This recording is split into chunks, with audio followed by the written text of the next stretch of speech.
ಜೋರಾಯಿತು ಕಾವೇರಿ ಕಿಚ್ಚು. ಆಗಸ್ಟ್ 13ಕ್ಕೆ ಕರ್ನಾಟಕ ಬಂದ್. ಮಂಡ್ಯದಲ್ಲಿ ಕೆಆರ್ಎಸ್ಗೆ ಮುತ್ತಿಗೆಗೆ ಯತ್ನಿಸಿದ ಬಿಜೆಪಿ.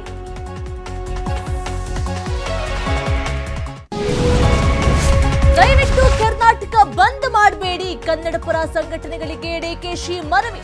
ಸರ್ವಪಕ್ಷ ಸಭೆ ನಡೆಸಿ ಮುಷ್ಕರದ ಬಗ್ಗೆ ಅಂತಿಮ ನಿರ್ಧಾರ ಎಂದ ಸಿಎಂ.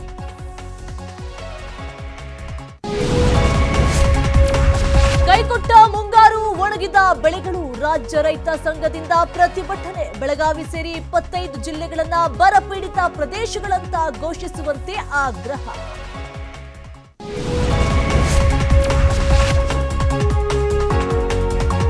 ಮಾಜಿ ಸಚಿವ ವಿನಯ್ ಕುಲಕರ್ಣಿಗೆ ಬಿಗ್ ರಿಲೀಫ್. ಜೀವಾವಧಿ ಶಿಕ್ಷೆ ಅಮಾನತಿನಲ್ಲಿಟ್ಟು ಜಾಮೀನು ನೀಡಿದ ಹೈಕೋರ್ಟ್. ಸುಪ್ರೀಂ ಕೋರ್ಟ್ಗೆ ಮೇಲ್ಮನವಿ ಸಲ್ಲಿಸಲ್ಲ ಎಂದ ಯೋಗೀಶ್ ಗೌಡ ಪತ್ನಿ.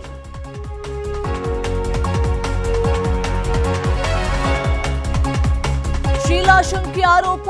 ಪತ್ನಿ ಮಗುವನ್ನೇ ಕೊಂದ ಪಾಪಿ ಪತಿ. ಬಳ್ಳಾರಿಯ ಅಂದ್ರಾಳು ಏರಿಯಾದಲ್ಲಿ ಘಟನೆ.